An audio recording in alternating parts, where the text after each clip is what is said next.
In Capital News tonight, big herds of elephants from Kenya endanger the lives of communities near Mkoazi National Park. Opposition candidates object to their disqualification in the local government election. And in sports, Tanzanians urged to support Taifa Stars when they face Equatorial Guinea on November 15. Good evening. This is Capital News at 9:30. My name is Vanessa Victor. Let's start things off with the national news. Residents near Mkomazi National Park, located between Tanga and Kilimanjaro regions, have been directed to move following invasions by elephant herds from Tsavo Park in Kenya, a situation the chairperson of the Defense and Security Committee in SAME and Africa Wildlife Fund, AWF, have said that the elephants are following their old migratory routes after successful implementation of the campaign against poaching.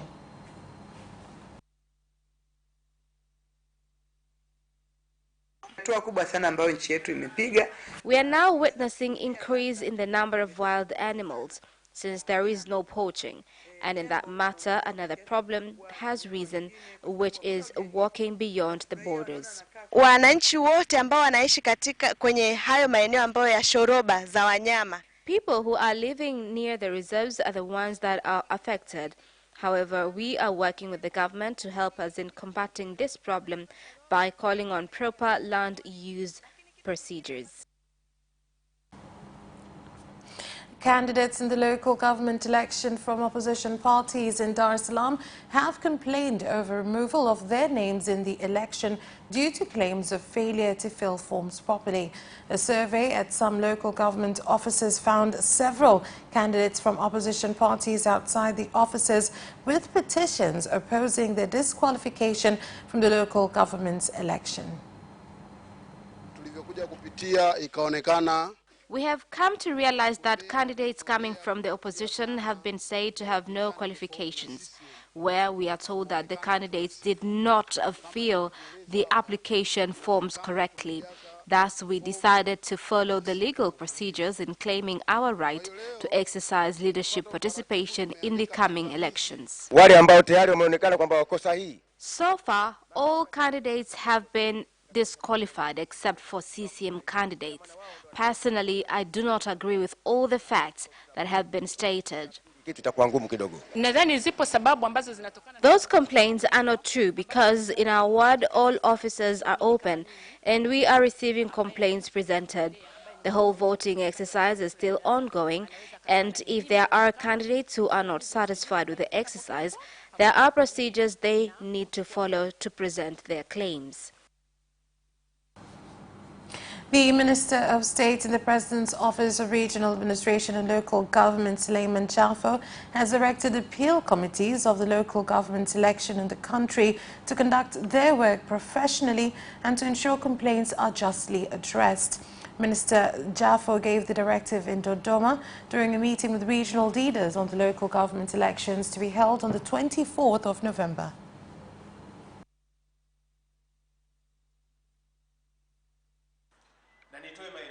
My directive to all referral committees is to listen to all challenges that will be addressed. Do not fear nor despair in making any rightful decision that needs to be made. Also, to all RPC officers, I'm calling on you to supervise the voting exercise diligently so that whoever is determined to breach the laws before, during and after the exercise are dealt with accordingly. I have no doubt on your authority under the leadership of IGP Simon Siro. Since yesterday, the committee has been ready in listening to all grievances that will be raised. Police in Mtwara region have arrested 2 Tanzanian nationals and 2 Mozambicans after being found with 25 kilos of heroin at Mchepa village, Madimba ward, when entering the country from Mozambique. Police commander of Mtwara region, ACP Blasius Chitanda, said the 4 were arrested along the shores of Msimbati.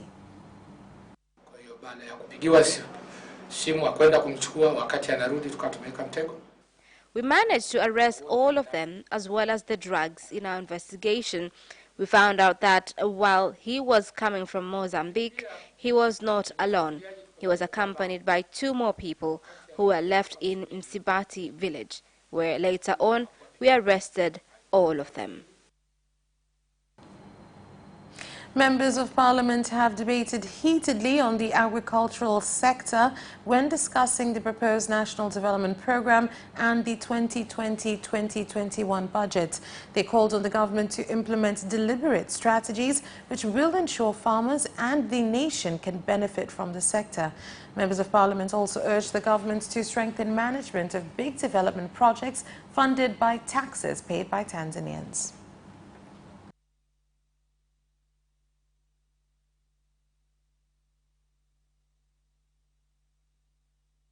Unapoongelea kukuza pato la taifa. When you talk about increasing national GDP, it is best to look at it in 2 different dimensions. First, finances that have direct impact. If you look at the agriculture sector, our banks like Tanzania Investment Bank should improve low interest rates, at least 10%. Agriculture has been the backbone of this country since independence. Honorable Chairman, if there shall be no strong pillars of agriculture investments in this country, then industrial economy will be difficult to achieve. Big mineral dealers from global companies have ended their tour of Mererani Tanzanite mines, pledging to buy more minerals after expressing satisfaction on government measures to control the illegal trade of minerals. The team here is best of the best that have won the competition to come here. Actually, they have sent twice before a team here with me to see the mines, to see Arusha and everything.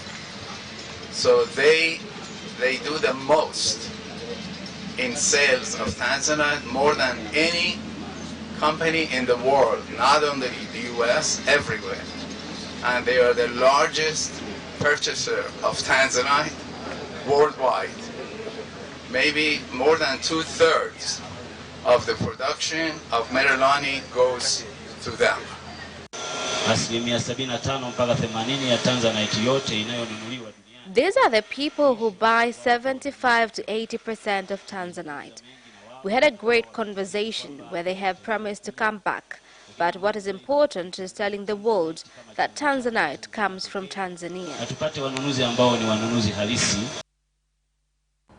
The French ambassador to Tanzania, Frédéric Clavier, has emphasized that the growth of the country's economy must coincide with a drop in healthcare costs. Ambassador Clavier said this during France Healthcare Day with a forum that was held in collaboration with Sanofi.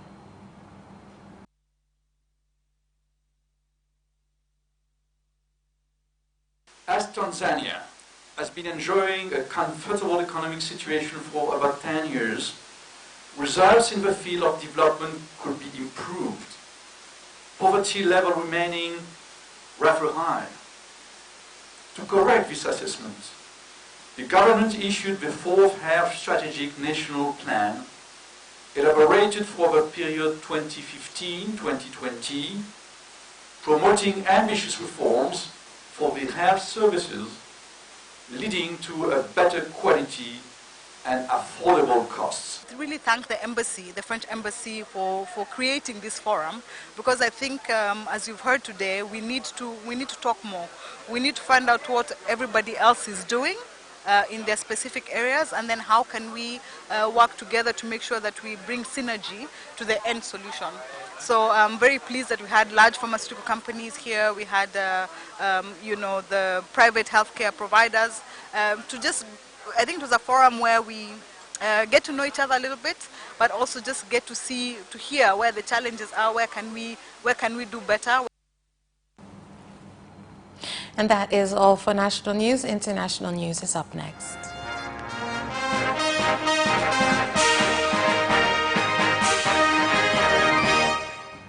And in international news, Protesting clinical officers are taking part in a demonstration to Parliament building in Nairobi, Kenya, to submit a document pressurizing the Ministry of Health to sign an agreement on salaries and promotions, clashed with police who used tear gas to disperse them. We just come to a peaceful demonstration that we have procedurally informed the police that we'll be doing. And we expected that they will be coming to give us at least the security to avoid any malicious guys to come and actually mix with us and cause any mayhem. So, but when we served them, the first letter was served to the police commandant in Nairobi. That was late last month on 27th, I believe so. And it was providing the time that we'll be doing our demonstration. We realized that we were to do the petition to Parliament, which we did not provide that we'll be going to Parliament.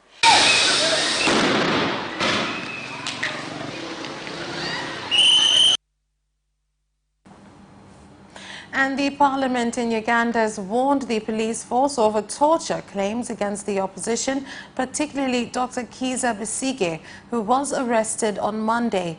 Members of parliament have called on the government to ensure stern action is taken against police officers implicated in torture allegations. The humble gentleman, the names of Dr. Kizza Besigye, who was handled that way, can be in command tomorrow as the commander-in-chief. I keep on wondering what can happen if someone's treated that way. You may treat this as a very simple matter, but tell me what I'm supposed to do if I comply with the law and somebody seeking to enforce the law does not comply with the law. And the reason is because we have an Inspector General of Police, a deputy, police officers who have turned political. Do we commit an offense by being politicians opposing this government? And it was clear in that meeting that the police is only informed, and that there were clear indications that even in a hotel, in a private place, you are not even in a public place, police has no authority over it. This week, Germany marks 30 years since the fall of the Berlin Wall, with celebrations of the historic event taking place across the country. Let's take a look at this short clip as Thomas Sparrow, our correspondent from our partner Deutsche Welle, takes us through the Berlin Wall Memorial and gives us some insight. One of the places where you can still feel how deeply the Berlin Wall separated families and friends is right here at the memorial in the Bernauer Straße.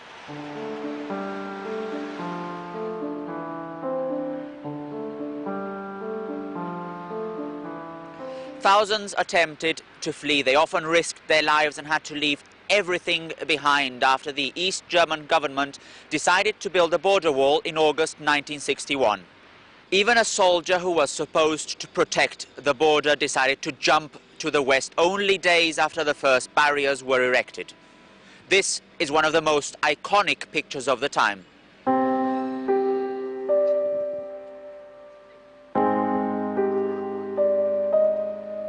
At least 140 people were killed or died at the Berlin Wall, which stood for nearly 3 decades until the 9th of November 1989.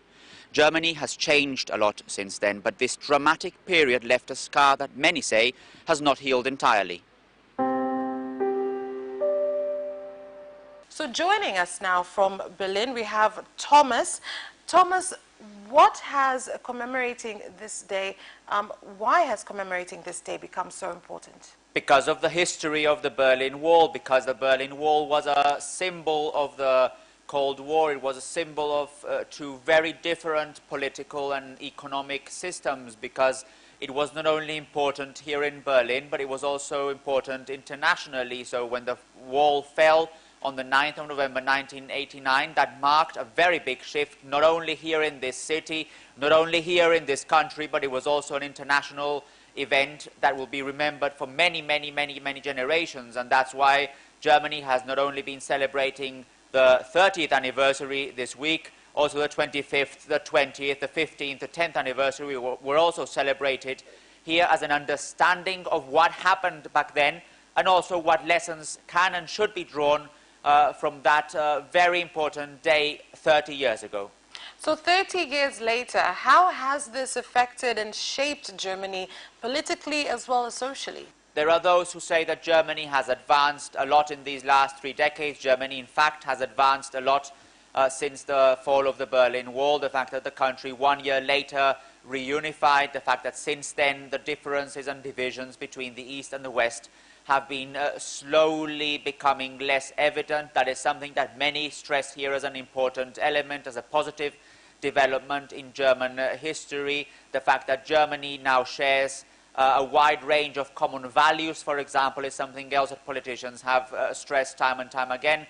But there are those who have also warned. There are those who have said that yes, it's important to celebrate, but it's also important to recognize that there are worrying signals, for example, in the fact that far-right groups and far-right parties are rising, becoming more popular in the country. The fact that on another development, there are anti-Semitic crimes that are growing in this country, or anti-Semitic offenses, also an issue that is very worrisome in this country. The fact that many citizens in the East in particular feel second-class citizens is also something that has raised alarms in the country. So you can clearly see that there are two strands. There are those who see the positive side of the developments in these last 3 decades, the fact that Germany now as one country has really advanced a lot. But there are others who say that although it is important to stress those positive developments, it is also important to raise awareness about what problems still are visible, what problems still lie ahead, and what challenges the country has to deal with. Well, thank you very much, Thomas, for that special report. And that special report ends our international news. We'll be back with business news after this break. Watch Business Edition as we talk to business leaders and experts in sectors that are transforming Tanzania's economy. To be rich, I have to be a business person. It's not an easy road at all. People need to understand. You must quickly think, how cost effective are you going to be? Business acts as a way in which it can bridge that gap. Business Edition will keep you informed on latest developments in the financial sector, extractive industry, tourism, agriculture, energy, construction, and so much more. Meet entrepreneurs who create employment opportunities. Watch Business Edition on Friday at 8:15 p.m.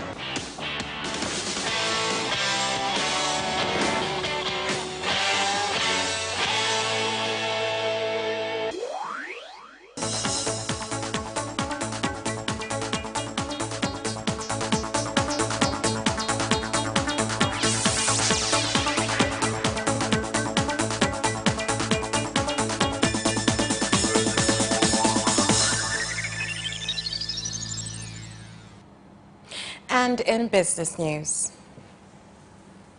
the Minister of Energy, Dr. Medad Kalemani, said Tanzania has 57.54 cubic feet of gas reserves, and that out of this, only 0.5 trillion cubic feet is being used. Minister Dr. Medad Kalemani made the statement in Dodoma at the 9th Forum for Gas and Mineral Stakeholders.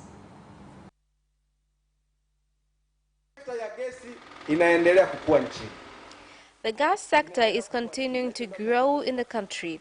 Our gas needs in 2015 were 175 million cubic meters. Today, it is 190 million cubic meters, and that is continuing to increase as the demand grows. Miners are happy with these markets because in the past, buyers would use illegal means to buy them. Miners would get less amount their minerals were worth, and buyers were purchasing fake gold. Azania Bank has launched a new service called Azania Plus Digital App, which will enable customers to access financial services on their mobile phones through Azania agents wherever they are. This will allow a person to pay for transactions like electricity, government charges and various health services. Azania Plus Wakala is a new service that the bank has started by passing its services through agents that are already set up. The Chinese ambassador in the country, Wang Qi, has said Tanzania needs to increase efforts to use opportunities in the agricultural sector, as despite having abundant fertile land, farmers have failed to increase productivity. And our President Xi said that so long as you have no problem for food, and China will not, have some other problems. So food security is the foundation for the development of this country, for the stability and for the development of this country.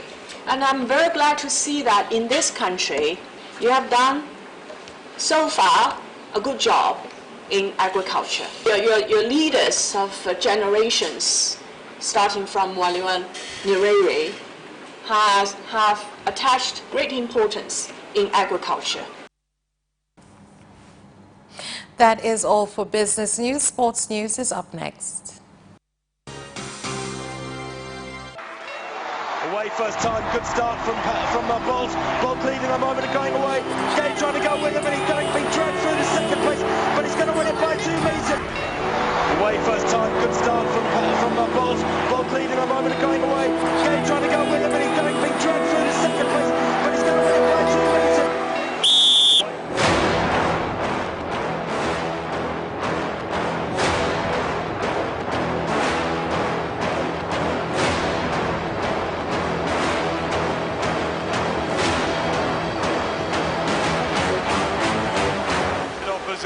Joaquinho, he did lose to Lend.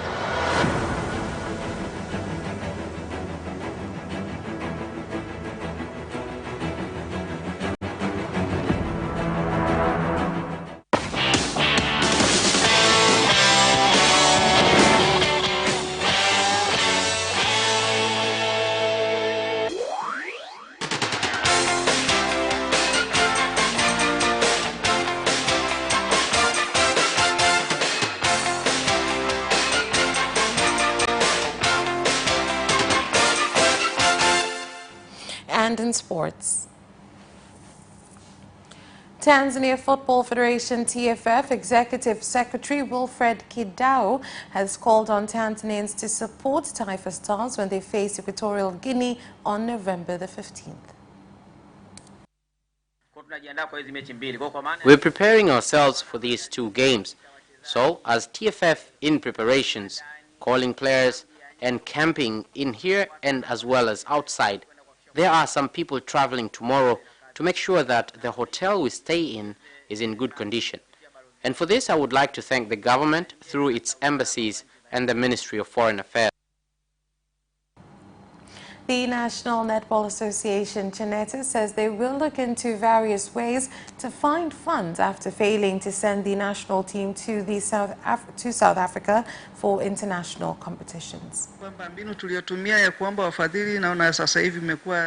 The strategy we used in seeking sponsorship has not been successful because life has changed compared to how we were used to.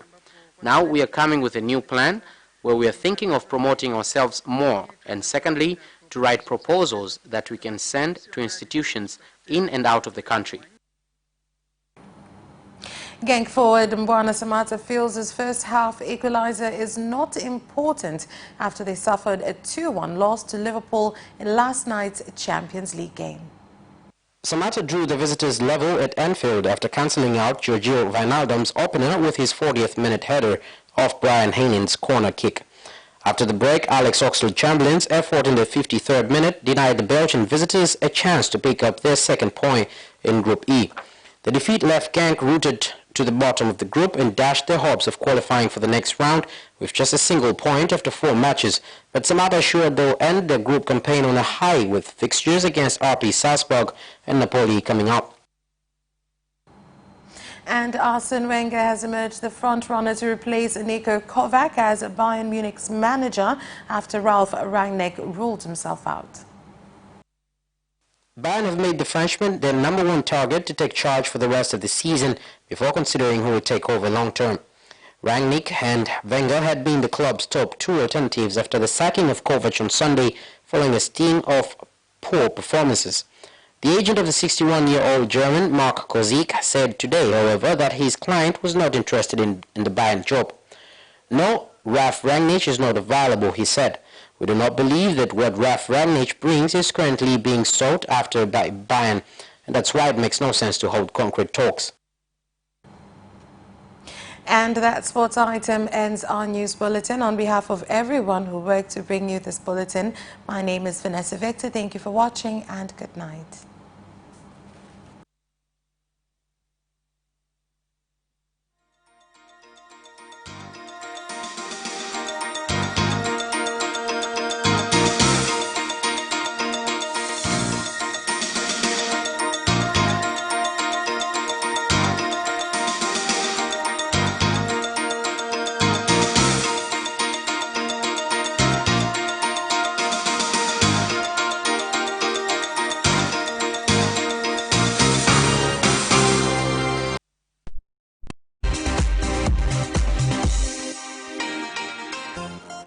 This week on Turning the Spotlight, we'll be looking at the new project to install drainage systems in Dar es Salaam's suburbs.